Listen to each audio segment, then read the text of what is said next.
Hi, my name is Glenda D. Shaw, author of Better You, Better Friends, A Whole New Approach to Friendship. And today I've got a great friend on, Tramel Turner, who I've known for decades. And this whole section is a little bit about Ask Glenda.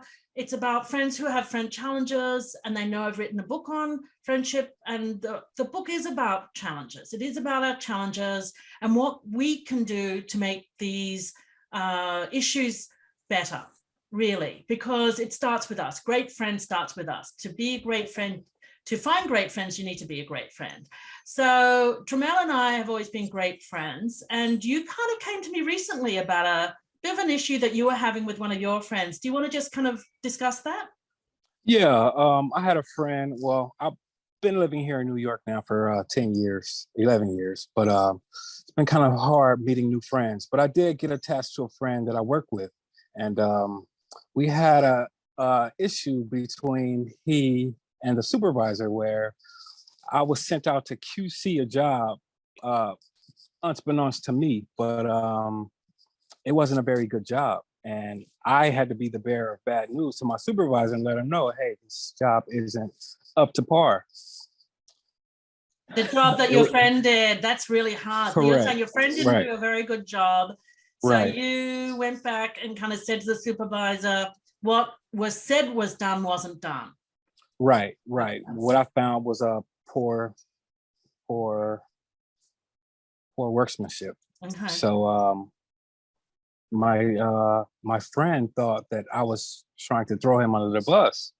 So he stopped talking to me for a while. And with guys and friends, we don't open up to each other.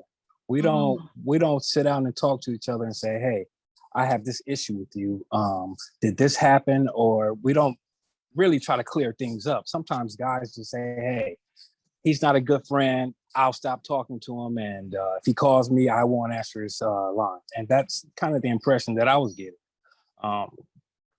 And that was a issue that I came to you about. I was asking you what could I do to, at least open communication between he and I. And I remember perhaps having this conversation because it really was, there's two things happening here. Firstly, you're not really sure kind of what's happening in his own life for him to cut off. Sometimes we make these assumptions of malice that, oh, he's not calling me because he's annoyed with me. And sometimes it's got nothing to do with us. Well, so the first thing is to get the real information. Is there a correlation between you talking to the supervisor and then him hearing from the supervisor that his work isn't up to par? That was one. Right. Secondly, even if he is annoyed with you, this is an opportunity to grow the friendship a bit, because I know you've just moved into a new area in upstate New York. Right. You really liked him. So keep the channel open by connecting with him. But I think you said he wasn't really responding to what you were saying. Right.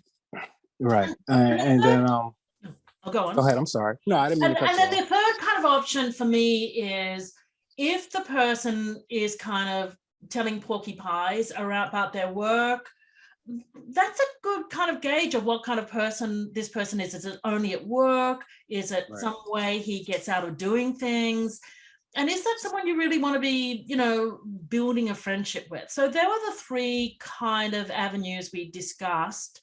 Right. Was he on sick leave then? But tell me what happened after that. After that, he went on sick leave. He actually got very sick, actually. And I didn't know for at least 2 or 3 months. He was out of work. Okay. And it was that's kind of where it made things real for me, to where, no matter how, whatever, I care more about his health than, whether he think I threw him under the bus or if I did or not. So after Can I ask you a quick question? Did he ever say to you, I think you threw me under the bus? Did that ever come up in any of your conversations? It never came up. No, he never said that. He just, he just initially stopped answering my calls. Yeah. We went from talking every day to meeting up for lunch or planning trips over the weekend to, just, no answer, no return call. And, I don't know.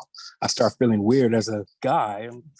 Why am I feeling sensitive? Because, you know, and, we have feelings too. And I felt some kind of way that I felt like I lost a friend that I was trying to build with. And I also learned that, with new friends, we have very short patience. And I just, he probably lost patience with me. And after a while, I lost patience with him, thinking that, it's not even worth trying to repair because it's just a new friend. And then you found out he was sick. Found out he was sick. And then I reached back out and the communication opened. We kind of talked. We kind of, swept everything under the rug. And, I at least got to tell him, my view on how I felt and what happened. And he told me what happened. And, just for him explaining to me what happened on his personal view kind of opened my eyes to think, well, hey, maybe I was, a little bit insensitive. He was trying to apply to be in a better position. And, whatever happened on the job that we got into it about didn't help his case. Yeah. And like you said, well, maybe your character isn't, worthy of that, that level up. And, but I'm not the one to judge. That's what I'm kind of learning. Hey, we got different friends for different needs in our life. And that's kind of what your book helped me with. So I just appreciate you again for, bringing some things to light as far as dealing with friends. Okay, so what's the status of this friendship now? You're back in contact and you're kind of helping him get through his illness and... Yeah, we're back in contact. We're talking. It's not like it was, and I wouldn't expect it to. But I'm getting a better understanding of how I should deal with, either big conflicts or smaller conflicts with new and old friends. So the communication is open. His health is not getting that much better. He hasn't returned to work, but I just want to explain to him that I'm there for him besides everything, and oh, that's really lovely. That's a really lovely sentiment. And I think what you said about these small challenges are where we get to practice when something bigger comes up, because you go through the list. Am I assuming malice? He might have been dealing with a lot of his illness and just had to do the shortcut. We've all done that. And then there's all these assumptions going around and no one's communicating, but it sounds as if now you guys are communicating and it's slowly healing, and he's sick and you realize you may need to look out for some other buddies, because the next interview I do want to have with Trammell is about your long-term friendships, a few of which I know from the old days, and I wanted you to talk about those in another recording.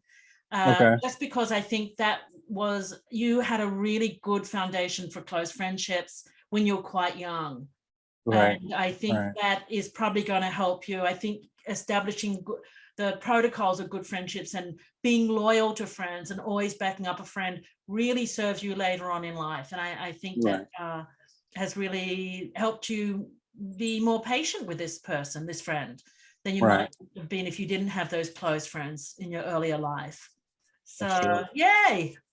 So you're a better friend, better friend convert, are you? I am, yes. Okay, he kind of has to say that, but anyway. Oh, wait. I'm a better friend. Say it again, I'm sorry. Better you, better friends. Better you, better friends? Yeah. Right. You are a better you now that you've become a better friend.